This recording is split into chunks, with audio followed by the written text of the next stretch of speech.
Halo, masih bersama saya Ali Amswara dalam MA 2121 Aljabar Linear Elementer. Pada kesempatan kali ini kita meneruskan pembahasan kita pada video sebelumnya tentang kebebas linearan. Mari kita saksikan bersama-sama. Oke, sedikit review tentang isi video sebelumnya. Kita katakan sebuah himpunan yang berisi beberapa vektor, katakanlah V1 sampai Vn, kita sebut sebagai himpunan yang bebas linear. Kalau apa? Kalau tidak ada di antara vektor-vektor di dalam himpunan tersebut yang dapat dinyatakan sebagai kombinasi linear dari vektor-vektor lainnya. Nah, cara praktis untuk mengecek kebebasan linearan adalah pertama-tama kita tinjau sebuah kombinasi linear dari vektor-vektor tadi yang menghasilkan 0. Jika hal tersebut memaksa bahwa setiap koefisiennya haruslah 0 semuanya, maka si himpunan tadi kita katakan sebagai himpunan yang bebas linear. Kalau tidak, jadi minimal kita bisa menemukan salah satu di antara alfa I ini yang tidak bernilai 0, maka si himpunannya kita katakan sebagai himpunan yang bergantung linear.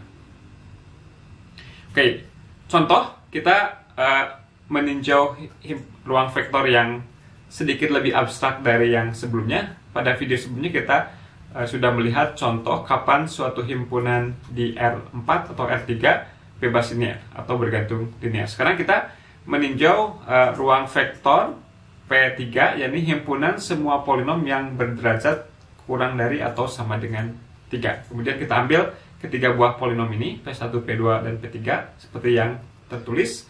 Kemudian kita ingin tahu apakah himpunan ini merupakan himpunan yang bebas linear. Ya. Nah, kebetulan dia bergantung linear. Ada dua cara. Cara yang pertama ini cara dewa. Kenapa disebut cara dewa? Karena ini seperti datang dari langit. Misalkan Anda bilang bahwa periksa bahwa P1 sama dengan 1/10 P3 ditambah setengah P2. Nanti kalau Anda periksa ini hasilnya persis sama dengan P1. Nah, kalau Anda melihat sepintas seperti ini, mungkin Anda akan mengatakan, tahu dari mana 1/10 dan setengahnya? Ya, ini seolah-olah datang dari langit. Makanya kita katakan sebagai cara dewa.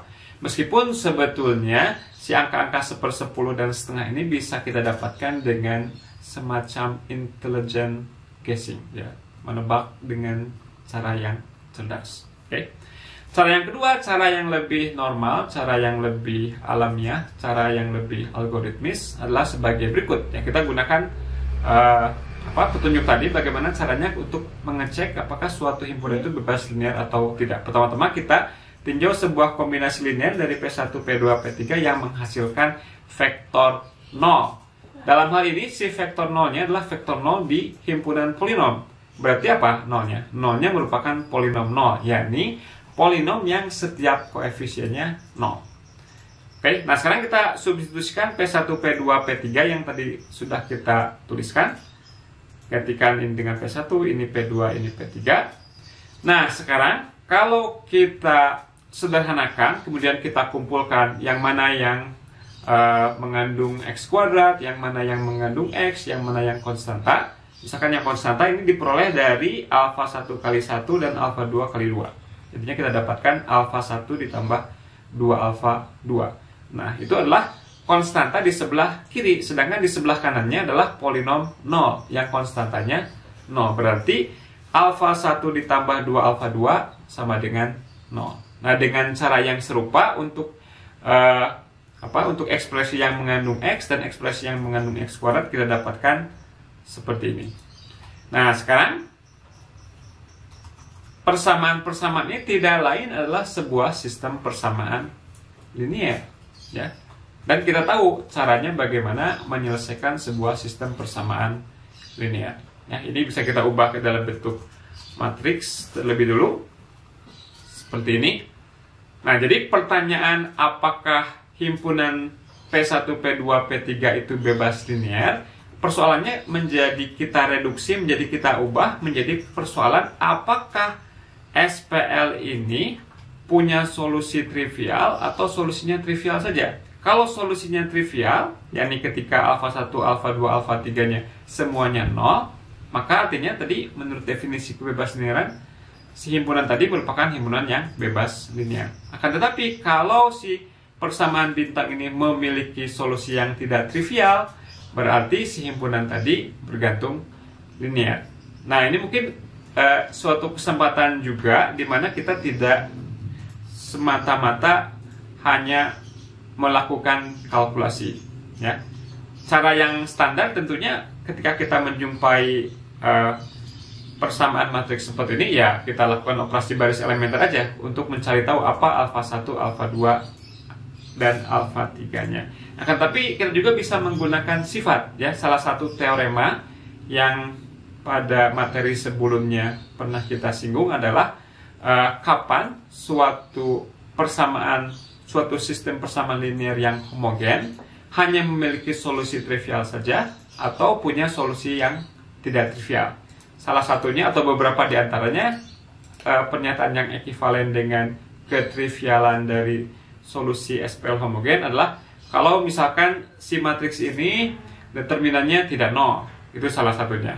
Yang lainnya misalkan kalau matriks ini ketika kita lakukan operasi baris elementer, maka yang didapatkan atau bentuk matriks echelon reduksinya adalah matriks identitas. Jadi ada banyak cara ya untuk bisa menyimpulkan bahwa si alfa 1, alfa 2, alfa 3-nya hanya memiliki solusi trivial. Kalau kita ingin bilang punya solusi yang lain, ya negasinya. Jadi misalkan kalau kita ingin bilang punya solusi yang tidak trivial, misalkan tunjukkan aja determinan ini 0, katakanlah ya. Itu salah satu cara. Cara yang lain ya diselesaikan aja pakai OBE, cari tahu apa alfa 1, alfa 2, alfa 3-nya. Cara lain lagi, kita lakukan operasi baris elementer, kita lihat bentuk matriks echelon baris reduksinya. Kalau dia bukan matriks identitas, berarti dia punya solusi tak trivial. Oke. Yang akan kita lakukan adalah kita lakukan operasi baris, ya. Seperti ini. Ini apa yang kita lakukan di sini? Kita mengenolkan si angka min 2 ini dengan cara menjumlahkan, ya. Kemudian kita lakukan operasi baris sekali lagi, yakni kalikan baris kedua dengan setengah, kemudian jumlahkan ke baris ketiga. Maka kita dapatkan sebuah baris 0. Karena matriks ini punya baris 0, maka bentuk matriks echelon tereduksinya pastilah bukan matriks identitas. Akibatnya, menurut sebuah teorema, kalau matriks echelon baris tereduksinya bukan matriks identitas, si SPL bintang ini punya solusi tak trivial.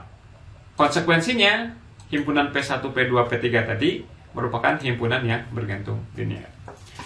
Oke, kita lihat situasi khusus. Ini beberapa teorema yang terdiri dari beberapa pernyataan, di mana kita dalam situasi-situasi khusus bisa menentukan apakah himpunan yang kita miliki itu merupakan himpunan yang bebas linear atau bergantung linear. Pertama, misalkan kalau kita punya himpunan yang salah satu unsurnya merupakan vektor 0, maka dijamin himpunan tersebut merupakan himpunan yang bergantung linear. Kemudian yang kedua, himpunan yang terdiri dari satu unsur, ya. Jadi himpunan cuma terdiri satu buah vektor, asalkan si vektor tersebut bukan vektor 0, maka dia merupakan himpunan yang bebas linear. Kemudian terakhir, jika kita punya himpunan yang terdiri dari dua buah vektor, V dan W katakanlah, maka himpunan ini bebas linear jika dan hanya jika kedua vektor itu bukan kelipatan satu sama lain. Jadi V tidak sama dengan suatu skalar dikali W atau sebaliknya. Ya.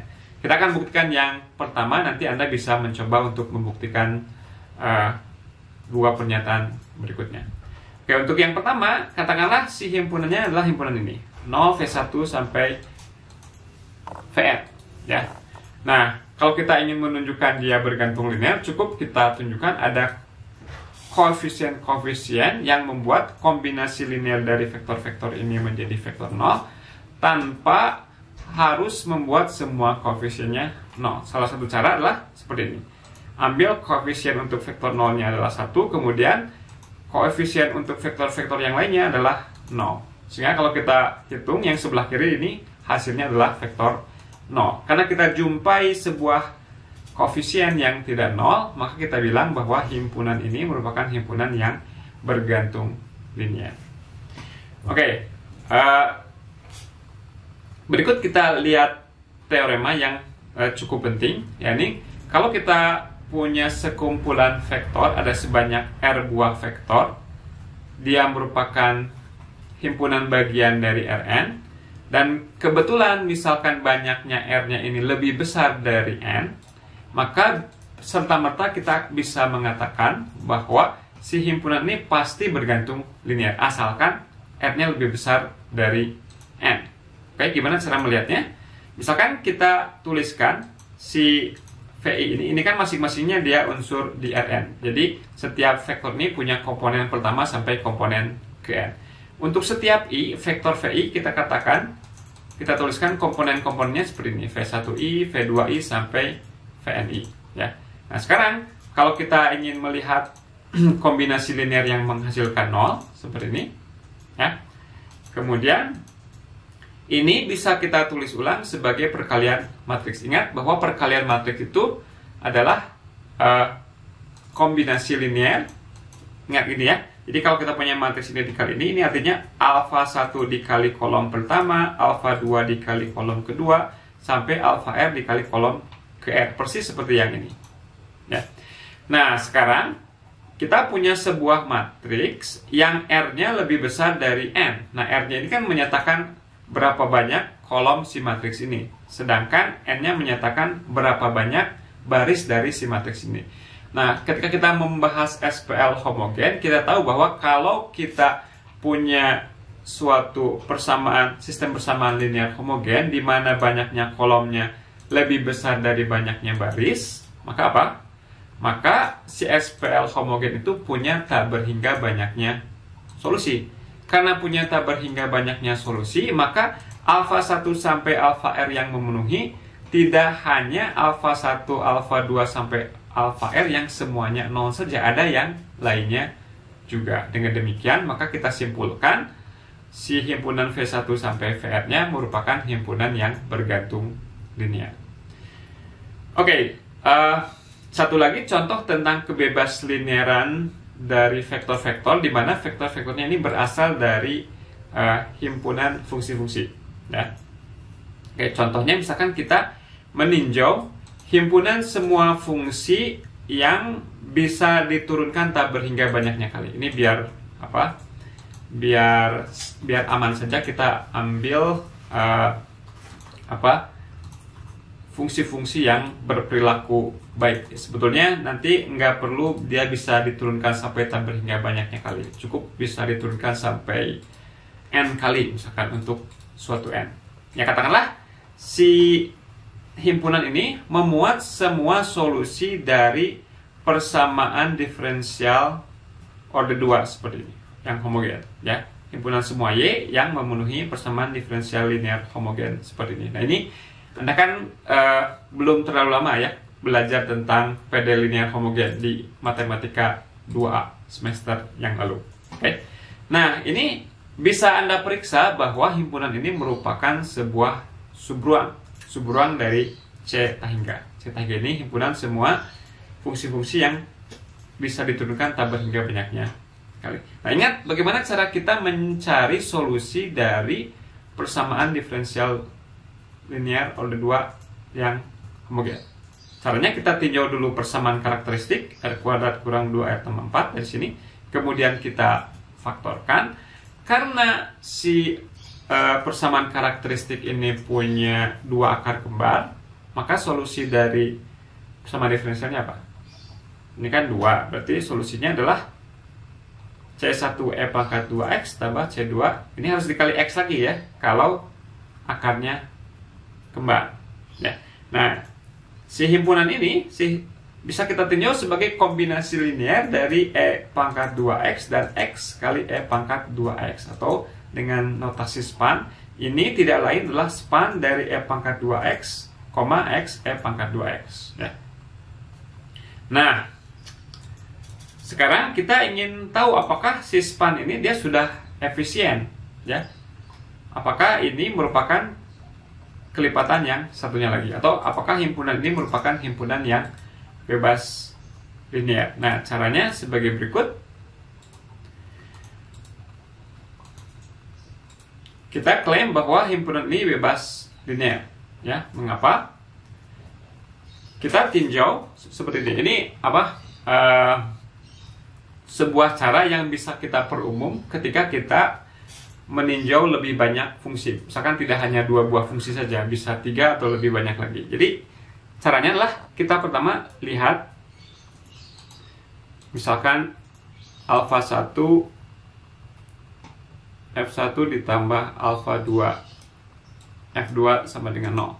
Misalkan seperti ini. Ya, ini yang 2 fungsi saja. Kemudian kalau kita turunkan, karena sisi kiri fungsi, sisi kanan juga fungsi, kedua-duanya bisa kita turunkan. Kalau diturunkan, ini menjadi alfa 1 F1 aksen ditambah alfa 2 F2 aksen sama dengan 0. Dalam bentuk matriks ini F1 F2 F1 aksen F2 aksen alfa 1 alfa 2 sama dengan 0 0. Oke. Nah, ingat bahwa persamaan atau SPL homogen yang seperti ini punya solusi tunggal jika dan hanya jika apa? Jika dan hanya jika salah satunya kriterianya adalah kalau determinan ini sama dengan tidak 0. Kalau determinan ini tidak 0.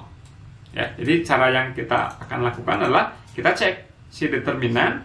Pertama kita jajarkan fungsi F1 F2, kemudian di baris berikutnya kita tuliskan F1 aksen F2 aksen. Nah, kalau fungsinya lebih banyak, misalkan nanti di baris pertama adalah misalkan 3 ya, F1, F2, F3, di baris kedua turunan pertama, di baris kedua turunan kedua. Kemudian kita tinjau determinannya. Nah, menurut tadi ilustrasi yang di sini, si himpunan ini akan bebas linear kalau si determinan ini tidak 0. Nah, nolnya ini 0 apa? Nolnya ini 0 fungsi. Dia bukan merupakan fungsi 0. Kapan si ekspresi ini merupakan fungsi 0? Kalau nilainya 0 untuk X yang manapun juga. Ya. Jadi untuk menunjukkan bahwa ini tidak 0, cukup kita tunjukkan bahwa untuk sebuah X yang spesifik nilainya tidak 0. Nah, si determinan ini disebut sebagai Wronskian. Ya, nanti Anda bisa cek lagi di buku teks. Mungkin nanti bagi yang mempelajari tentang persamaan diferensial lebih lanjut, Anda akan bertemu dengan Wronskian ini lagi. Ya. Nah, ini kita cek, misalkan kita pilih X tertentu, yang mudah untuk menghitungnya adalah ketika X-nya sama dengan 0. Jadi, si fungsi W ini ketika X-nya sama dengan 0, kita substitusikan. Ini jadi 1, yang ini jadi 1 juga, yang ini 0, maka determinannya adalah 1. Ya. Karena si determinan ini bernilai 1 ketika X-nya sama dengan 0, berarti determinan ini bukan fungsi 0. Ya. Akibatnya, yang tadi, yang ini, punya solusi yang tunggal. Dengan demikian, si himpunan ini merupakan himpunan yang bebas linear. Ya. Oke, demikian saja perjumpaan kita kali ini. Terima kasih atas perhatiannya. Tetap saksikan video-video aljabar linear elementer berikutnya. Salam.